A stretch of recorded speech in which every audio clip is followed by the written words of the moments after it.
Hala Rharrit decimated, eviscerated U.S. State Department officials, U.S.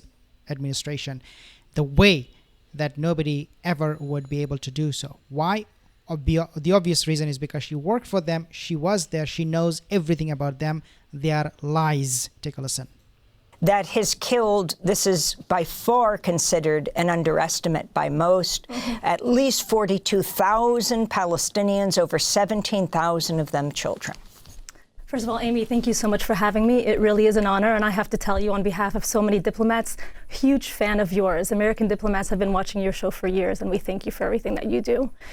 In response to the onslaught of Gaza, I want to state the failures of this policy. That even for those that are thinking of it as this side versus another, we have to be realistic about the fact that it has absolutely failed. Secretary Blinken said Israel has achieved the strategic objectives in Gaza. No, it hasn't. That is quite a lie. Its objectives was the release of the hostages. That has not been achieved.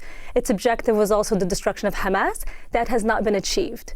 The reality is that we, as the United States government, are in violation of U.S. law, of a multiple of laws that your viewers can Google for themselves. The Leahy Law, the Foreign Assistance Act, the Arms Export Control Act. We continue to willfully violate laws so that we surge U.S. military assistance to Israel.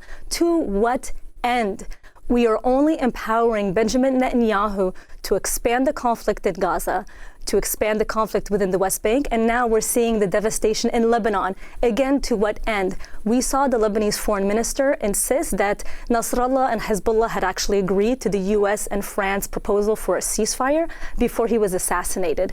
This is what I have been telling you guys, and we know this is now an established fact that they deceived Hassan Nasrallah into putting his guard off. And then we know the next thing is that he was assassinated. So he was deceived. He was talked about ceasefire, and ITF, Israeli terrorist forces, they proposed to him through France, through Lebanon, and then all of a sudden you see what the ITF they're doing, this master of deception, they attacked him and killed him through deception, again, through deception. Other ceasefires in Gaza that we have been pushing, that Netanyahu is the obstacle. Yet this administration refuses to shift its policy, refuses to enforce U.S. law, and continues to surge U.S. military assistance. And the result has been devastating, absolutely devastating. These are human beings in Gaza that are being absolutely massacred, children. And this is going to have generational impacts and ultimately will not keep Israel any safer. And the entire region is destabilized, as we're seeing now with the threat of Iran as well. The policy has to change, and it has to change now. And Hala, I wanted to ask you, it wasn't until earlier this month that Secretary of State Blinken and Defense Secretary Lloyd Austin sent Israeli Prime Minister Benjamin Netanyahu a letter threatening to cut off U.S. military assistance if Israel does not boost humanitarian aid to Gaza in the next 30 days. What's your response? Thank you, Juan, for highlighting that. I can tell you, as someone that worked within the State Department PR machine, that this, unfortunately, is a public relations ploy. I'm sad to say it, but it's the truth. It 100%. Is conveniently 30 days, marking the time after the election. Also, it was conveniently leaked. It's not typical for a statement like this to be leaked to the press, but it was. The reality is that the State Department and the administration at this point is trying to give voters, especially those that are so concerned about the conflict in Gaza, some level of hope. As long as you vote for us, after this 30 days, we'll enforce the law, and we will make a change. This is absolutely a deception for the voters and for the American people. We don't need another 30 days. We have had ample evidence from within the United States government, not just the State Department, but a multitude of U.S. agencies with proof that Israel is violating so many of our laws, is systematically withholding humanitarian assistance from going in. As it was mentioned in the report as well, Leahy vetting is being violated, with Army units determined to have committed gross human rights violations. We need to take action, and we should have taken action months ago. This 30 days is only a PR ploy, and that is the only thing it really is, and that's the devastation of all of it, because we have to ask ourselves, what is going to happen in these 30 days? Right after this letter was sent, the Israeli government announced that medical groups were no longer allowed to go into Gaza. They informed the WHO. These are medical groups, including from the United States, that are providing life-saving assistance to people in need, to civilians in need. This was a slap in the face to the administration. If they had actually taken this letter seriously, they wouldn't have taken that step. Additionally, the onslaught of northern Gaza is clear. They're continuing the onslaught specifically of northern Gaza, a complete blackout, no food, no water, no internet, all this in this 30-day period, supposedly. Unfortunately, we need to stop with the words, with the PR, and we need to take serious action. Okay, so guys, if you are a Kamala Harris voter, this is for you. They are master in deception. They're the worst hypocrites in human history, and they should not be voted. If you vote Kamala Harris, guys, you are going to be making a big mistake. If Trump was in power right now, he would not have made things up.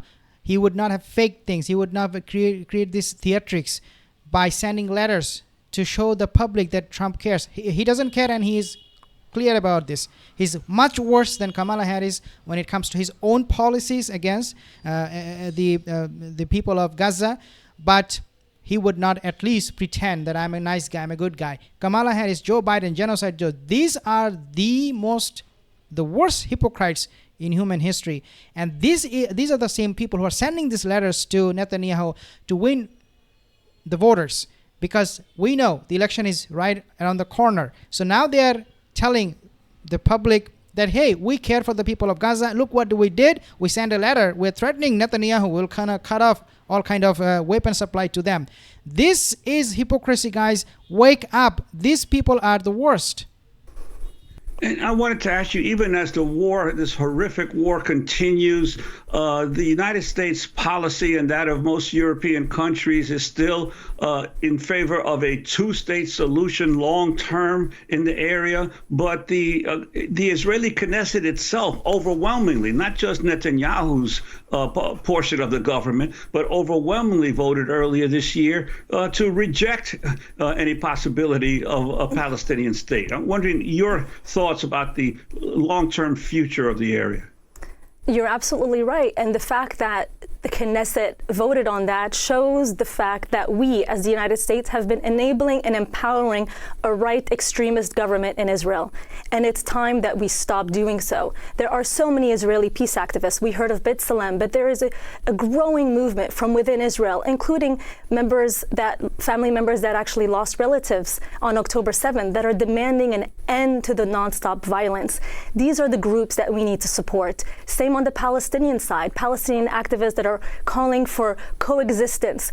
The U.S. government needs to shift its policy. Again, I'm just going to repeat this over and over again. We continue to empower a right-wing extremist prime minister when we should be doing is supporting civil society on both sides that are actually seeking to promote humanity for both peoples. Absolutely. I mean, I don't know if something will happen to her. Would she be charged? Like what she's saying right now is she's leaking all these secret talks that went on behind closed doors. Would she? I don't know. Her life could be, at risk because of what she's doing. The FBI is going to raid her house, like Scott Ritter. The FBI is going to go after her. I don't know, but looks like she is becoming very, very threatening to the U.S. administration, and their lies and their hypocrisy is being exposed by her. Tributes have poured in from across the globe for 19-year-old Shaban al-Dalu. He was a software engineering student who burned to death after Israel bombed Gaza's Al-Aqsa hospital in central Deir al-Balah last week. He didn't actually die then, but the bombing set fire to the displaced persons camp around the hospital. He had built his little tent area for his family. This is a clip of Zeteo News reporter Prem Thacker questioning recently State Department spokesperson Matt Miller about Shaban's death. One of the people the world saw burned alive by the bombing at the Gaza hospital was Shaban al-Dalu, a 19-year-old engineering student who was still attached to an IV drip recovering from a previous bombing. And his story kind of speaks to how this isn't just about one attack. A 19-year-old having to provide for his family, repeatedly displaced, brought to hunger, bombed twice in a matter of days. This is a year and this isn't out of nowhere. So how many more patients burned alive by U.S. bombs? We don't want to see any. No, we don't want to see any. Well, I guess liar. the U.S. has said, Matthew Miller, again, liar. that no civilian loss is acceptable.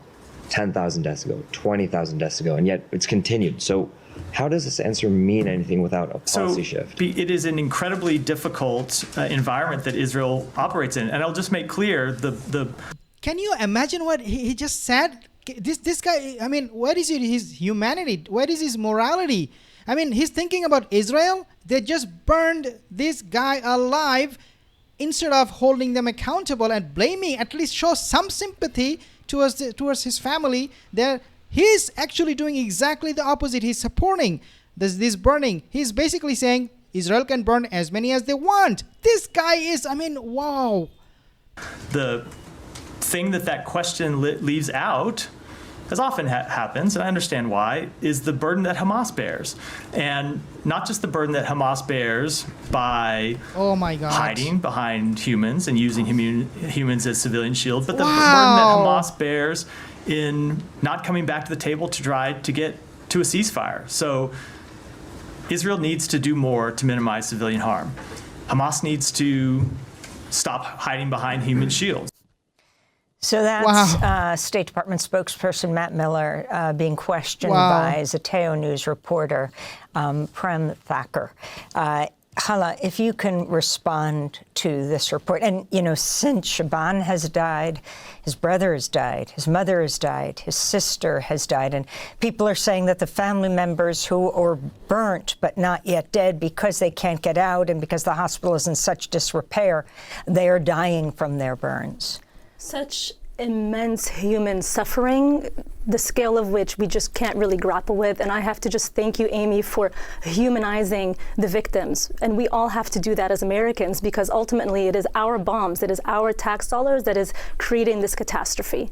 Absolutely, 100%. I think Hala should come out with more bombshells and should really destroy this hypocrisy, these lies coming from people like Matthew Miller, Anthony Blinken, Joe Biden, and all of these people who are in this administration. This is pathetic, and I have lost my words how to say anything anymore.